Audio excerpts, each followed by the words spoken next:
बिस्मिल्लाहिर्रहमानिर्रहीम। हमने स्टार्ट किया हुआ है पार्शियल डिफरेंशियल इक्वेशन को। आज हमारे पास लेक्चर इसका कंटिन्यू है, लेक्चर नंबर 3।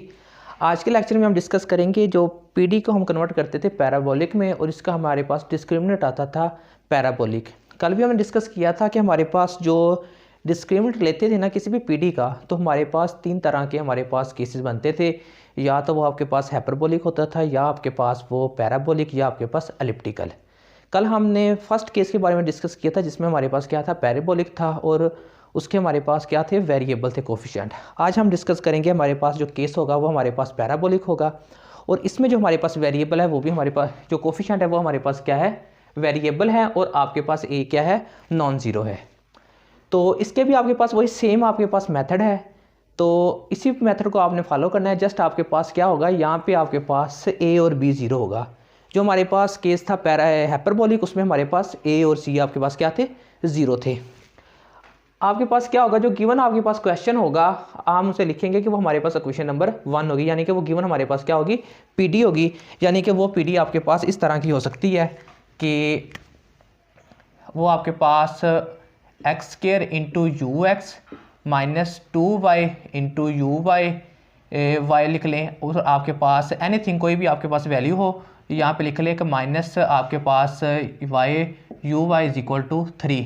ये आपके पास इस तरह की कोई ना कोई आपके पास पीडी हो सकती है। अब देखिए इसके जो आपके पास कोफिशिएंट हैं वो आपके पास क्या आ रहे हैं, वेरिएबल आ रहे हैं। फर्स्ट जो भी आपका क्वेश्चन होगा आप उसे नेम देंगे क्वेश्चन नंबर 1। फिर स्टेप नंबर 1 जो आपके पास होगा, आपके पास जो जनरल फॉर्म होगी वो आपके पास ये वाली थी। फिर आप इसको कंपेयर करेंगे, यानी कि आपके पास क्या होगा, यू एक्स एक्स को, यू एक्स वाई को, और यू वाई को आप कंपेयर करने के बाद आप क्या करेंगे, उसमें ए बी और सी की वैल्यू फाइंड आउट करेंगे।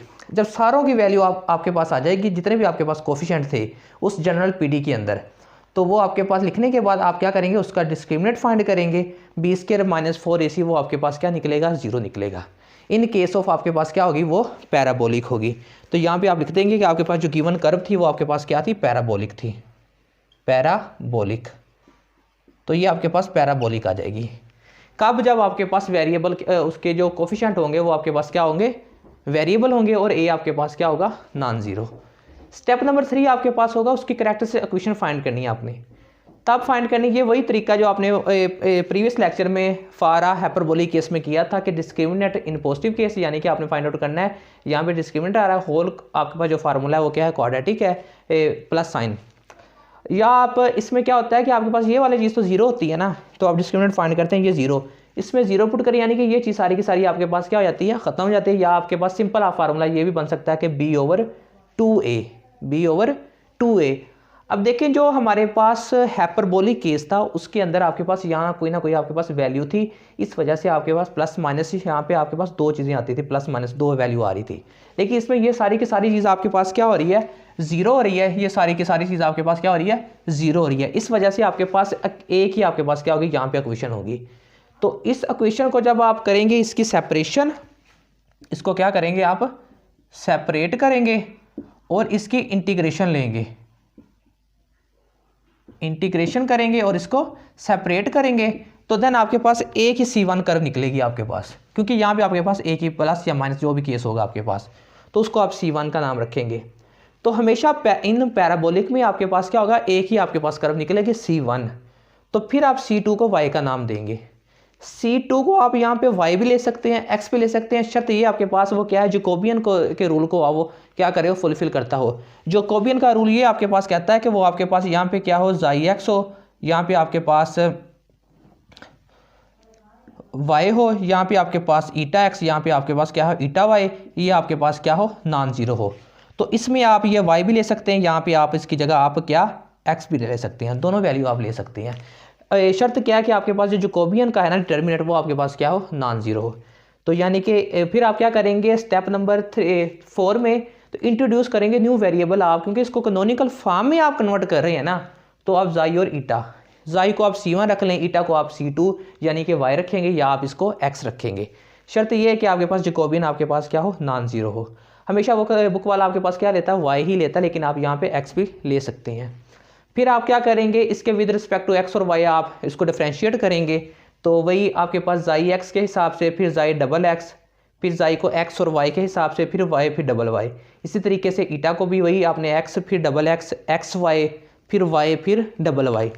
तो करने के बाद फिर आपके पास बन जाता है स्टेप नंबर 5, जिसमें आपके पास जब आपके पास केस बनेगा ना पैराबोलिक, तो इसमें आपको वही आपने वो 5-6 जो आपके पास फार्मूले थे स्टेरिक के, वही आपने फाइंड आउट करना है। लेकिन इसमें क्या होगा, ए और बी आपको फाइंड करने की जरूरत नहीं होती, क्योंकि ए और बी इसमें क्या होता है, 0 होता है पैराबोलिक केस के अंदर। फिर सी का वही फार्मूला ईटा, क्योंकि ए आपके पास जाई के हिसाब से था, तो सी आपको आएगा ईटा के हिसाब से। तो ए ईटा एक्स का square plus b eta x eta y plus a eta y का स्केयर।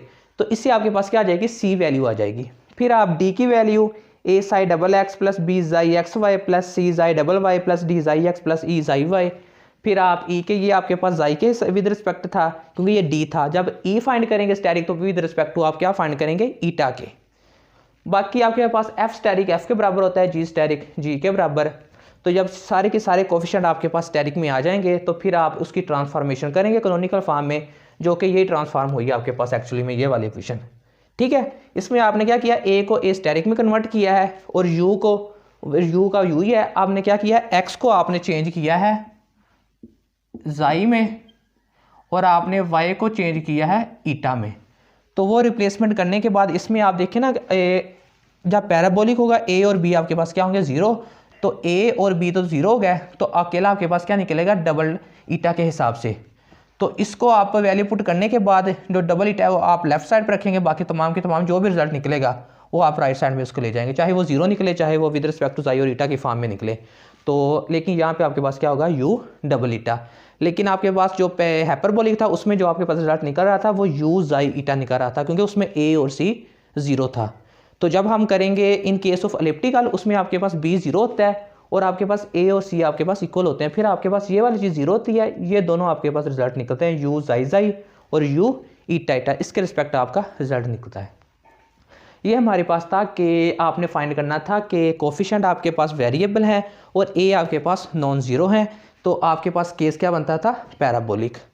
तो इसका सेकंड केस आपके पास है कि अगर आपके पास ए यहाँ पे 0 हो जाए, ए आपके पास क्या होता है, 0 अगर हो, अगर आपके पास यहाँ पे ए 0 आ जाए तो ए आपके पास क्या बन जाए, 0 बन जाए।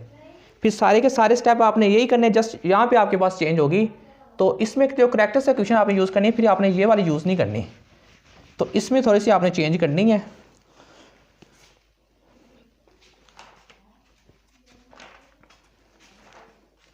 वो इसमें आप पुट करेंगे कि आपके पास जो करेक्टरिस्टिक इक्वेशन होगी वो बराबर होगी ए लैम्डा का square plus b lambda plus c is equal to 0। तो इसमें जब आपका ए 0 होगा ना, तो ये वाली टर्म आपके पास क्या हो जाएगी, 0। तो ये तो आपके पास क्या होगी, 0। तो जब ये आपके पास 0 होगी तो इसमें आपके पास बी की वैल्यू दी जाएगी इसके अंदर और सी की वैल्यू आपके पास गिवन होगी। दोनों वैल्यू को पुट करेंगे आपके पास, तो फाइनल आपका रिजल्ट ये निकल आएगा, यानी कि बी लैम्डा ये माइनस सी, यानी कि लैम्डा का answer minus c over B. तो विद रिस्पेक्ट टू लैम्डा का आपके पास यहाँ पे एक वैल्यू निकलेगी, लैम्डा की एक वैल्यू। फिर इसको आपने क्या करना है कि इस फॉर्म में d y by d x plus lambda is equal to 0, इसमें आपने ये वाली जो लैम्डा की वैल्यू होगी आपने यहाँ पे पुट करनी है। तो इसका कोई ना कोई आपके पास यहाँ पे आंसर निकलेगा, minus c over b is equal to 0। तो यहाँ से d y by d x ये निकलेगा आपके पास सी ओवर बी प्लस का। तो यहाँ से आप सेपरेशन कर लेंगे तो ये निकलेगा c over b into D x. तो ये आपके पास उसमें आपके पास इंटीग्रेशन करने के बाद आपके पास यहाँ पे C1 का आपके पास आंसर आ जाएगा। फिर C2 को आप क्या नाम देंगे, ईटा का नाम देंगे, ठीक है ना। तो जब ये रूल तब अप्लाई करना है जब आपके पास क्या होगा, ए आपके पास 0 होगा। फिर उसका रूट फाइंड करने के लिए C1 और C2 को, तो फिर आपने ये वाला रूल यहाँ पे अप्लाई करना है, क्योंकि यहाँ पे ए आपके पास 0 हो जाता है, ठीक है। फिर आपके पास ये वाला जो C1 निकल आएगा, फिर C2 को आप क्या नाम देंगे, Y का नाम दे देंगे। फिर बाकी सारा का सारा प्रोसीजर आपका यहाँ पे अप्लाई होना है, ठीक है। ये तब करना है जब आपके पास ए क्या होगा, 0 होगा। तो ये आपके पास जनरलाइजेशन थी, इसकी जनरल फार्मूला था। नेक्स्ट हम इसकी एग्जांपल करेंगे 4.2.2, उसके बाद हम डिस्कस कर लेंगे कि किस तरह हम इसकी फार्मूलेशन को इसके ऊपर इंप्लीमेंटेशन करते हैं। Thanks for very much.